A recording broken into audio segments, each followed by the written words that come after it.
Ratusan siswa di Kabupaten Buleleng yang masih kesulitan dalam membaca, menulis, dan menghitung calistung, meski libur sekolah, pendampingan calistung akan tetap dilaksanakan. Akademisi sebut salah satu faktor siswa sulit calistung adalah sosial ekonomi.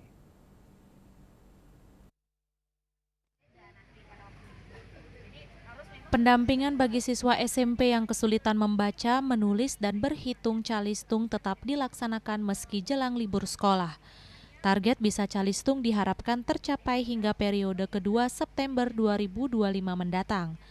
Sekretaris Dinas Pendidikan dan Kebudayaan Buleleng Surya Barata menyatakan para siswa yang belum bisa membaca, menulis maupun menghitung atau calistung diminta tetap bersekolah selama momen libur sekolah dan tetap mengikuti pendampingan khusus sehingga kemampuan calistung siswa tetap terjaga. Di hari libur ini jika orang tua siswa berkenan anaknya ikut pendampingan lagi, pendampingan khusus selama liburan ini baik oleh mahasiswa maupun dari Bapak Ibu.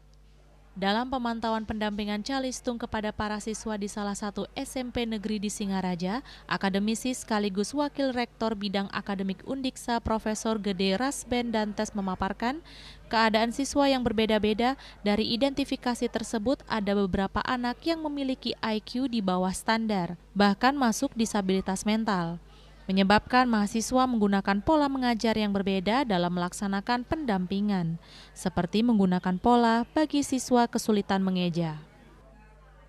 Itu ada yang anak-anak mengajarkan mereka mungkin membacanya dengan mengeja. Tapi tidak semua orang bisa belajar membaca dengan mengeja. Tadi saya lihat juga anak-anak menggunakan pola.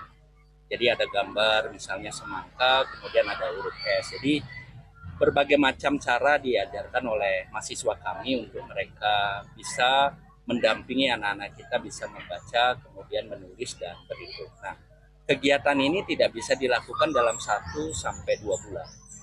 Kegiatan ini harus berlanjut dan keluarga juga harus bertanggung jawab.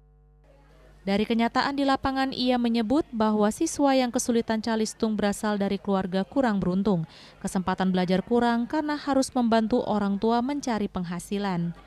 Lebih lanjut, ia memaparkan bahwa setelah sebulan pendampingan, para siswa mulai menunjukkan perkembangan dalam kemampuan membaca maupun menulis. Yasari Yuli, Bali TV.